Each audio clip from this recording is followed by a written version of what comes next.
Sanjay Ratan ji, this is a new issue which you are raising. माननीय अध्यक्ष महोदय, आपके माध्यम से मैं रेवेन्यू मिनिस्टर महोदय से निवेदन करना चाहता हूं। एक बड़े महत्वपूर्ण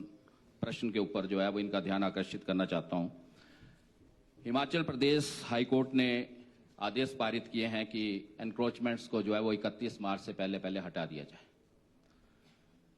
कुछ लोग जो हैं वो सुप्रीम कोर्ट गए, जिनके पास पैसा है वो सुप्रीम कोर्ट चले गए और सुप्रीम कोर्ट ने जो है वो उसको स्टेटस को मेंटेन करने के लिए बोल दिया गया है कि जब तक फाइनल डिसीजन नहीं होता तब तक जो है वो इसको ना हटाया जाए। पर हिमाचल प्रदेश में बहुत से ऐसे गरीब लोग हैं, यहां तक कि मेरी अपने चुनाव क्षेत्र में खुंडिया तहसील 80% जो है वो फॉरेस्ट लैंड पे है। अगर उसको हटा दिया जाए, 3-3 पुश्तों से वो लोग वहां पे रह रहे हैं। सेटलमेंट के टाइम जो है वो सरकार के नाम चली गई है जमीन। अगर उसको वहां से खाली करवा दिया जाए तो वो लोग कहां जाएंगे? हिमाचल प्रदेश के बसिंदे कहां जाएंगे? तो मेरा माननीय मंत्री महोदय से निवेदन है कि सरकार अपने विवेक से इस एनोलॉजी पे, ये जो सुप्रीम कोर्ट ने स्टे ऑर्डर दिया है, इस एनोलॉजी पे जब तक इसका फाइनल डिसीजन नहीं होता तब तक उन सारी एनक्रोचमेंट्स को तोड़ने से रोक दिया जाए, खाली करवाने से रोक दिया जाए। ये मैं माननीय मंत्री महोदय के ध्यान में लाना चाहता हूं और कहना चाहता हूं कि हिमाचल प्रदेश के हित के लिए है, क्योंकि पूरे हिमाचल प्रदेश में ना केवल मेरी खुंडिया तहसील या मेरे ज्वालामुखी चुनाव क्षेत्र, पूरे हिमाचल प्रदेश में कई ऐसे गरीब लोग हैं जिनके पास 1 फुट 2 फुट 4 फुट जमीन है। जो बड़े बड़े जिन्होंने कब्जे कर रखे हैं वो तो सुप्रीम कोर्ट में चले गए, लेकिन जो गरीब आदमी है वो तो सुप्रीम कोर्ट तक नहीं पहुंच पाते हैं। तो सरकार जो है अपने विवेक से तब तक जो है वो इनको करे और सरकार जो है वो सुप्रीम कोर्ट में अपना पक्ष भी रखे, ताकि जो छोटे, जिनके पास थोड़ा थोड़ा हिस्सा जो है वो सरकारी जमीन का है, फॉरेस्ट लैंड का है, वो जो है वो उनको जो है वो मिले, जिनके ऊपर वो पुश्तों से बैठे हुए, उनके दादे परदादे 3-3 पुश्तें वहां पे खत्म हो गई हैं, वो आज घर बने हुए, आज घर तोड़ने पे बात आ गई है। तो मैं माननीय मंत्री महोदय से निवेदन करूंगा कि आप इस पे संज्ञान लें और इसको जो है हिमाचल प्रदेश को तबाह होने से थोड़ा सा बचाएं, अदरवाइज बहुत ज्यादा मुश्किल हो जाएगी, लोगों को अपने घरों से बाहर जाना पड़ेगा। माननीय रेवेन्यू मिनिस्टर महोदय। अध्यक्ष महोदय, माननीय सदस्य ने बहुत ही एक आजकल का ज्वलंत मुद्दा उठाया। आप अवगत हैं कि पिछले सत्र में हमने इसी माननीय सदन से एक प्रस्ताव जो है सर्वसम्मति से पारित करके केंद्र सरकार को भेजा है कि एफसीए का जो कानून 1980 है उसमें संशोधन किया जाए,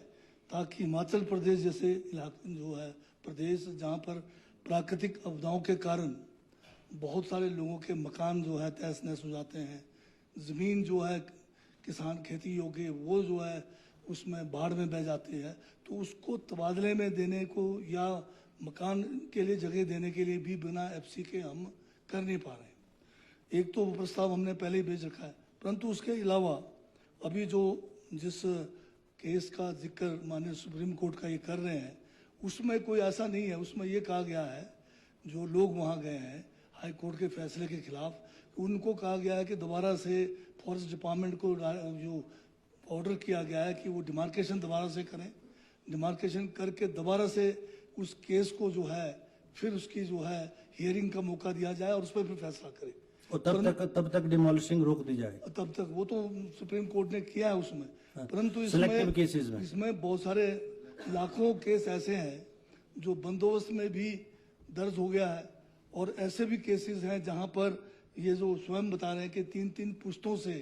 लोग जो है भूमि के ऊपर, फॉरेस्ट लैंड के ऊपर अपना जीवन निर्वाह कर रहे हैं। उनके लिए तो फॉरेस्ट राइट एक्ट 2006 का जो एक ऐतिहासिक क्रांतिकारी जो फैसला हुआ है, जो अधिनियम बना है, उसका ये लोग फायदा उठा सकते हैं।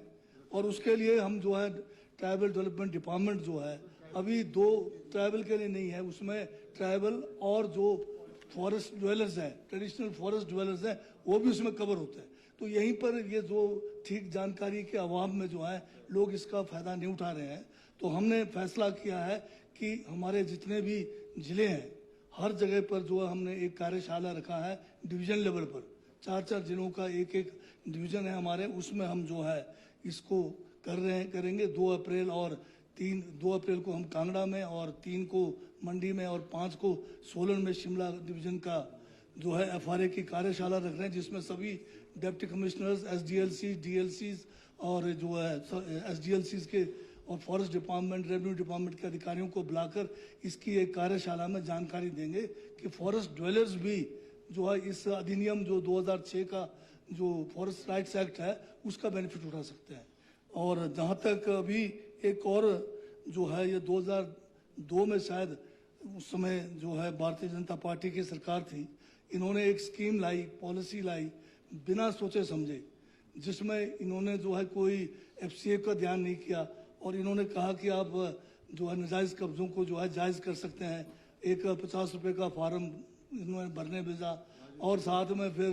जो है टाइम लिमिट कर दिया और उस टाइम में जो है लोगों को बहुत सारा पैसा खर्च करके अपने दरखास्त इन्होंने सबमिट कर दिए, परंतु वो पॉलिसी बिकी नहीं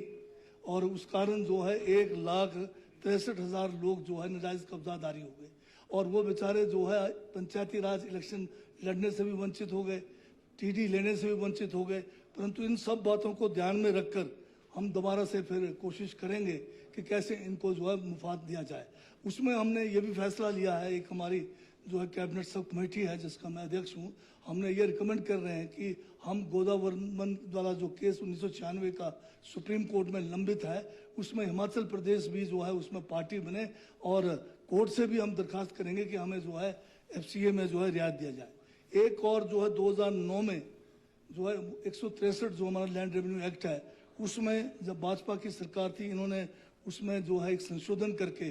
पहले जो है एनक्रोचमेंट वाले को 5,000 रुपये का फाइन था,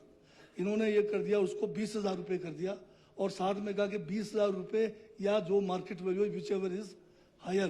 तो उस हिसाब से जो एनक्रोचमेंट करके जो लोग ये जो 50 रुपये वाले फार्म में फंसे हैं या दूसरे जो एनक्रोचमेंट वाले हैं उनको लाखों रुपए जो है पेनल्टी के रूप में देना पड़ रहा है। तो इसके ऊपर भी संशोधन लाने की आवश्यकता है। हम अपने कैबिनेट में इस मामले को लेके जाएंगे और शीघ्र कोई इसका जो है समाधान करेंगे। इसमें एक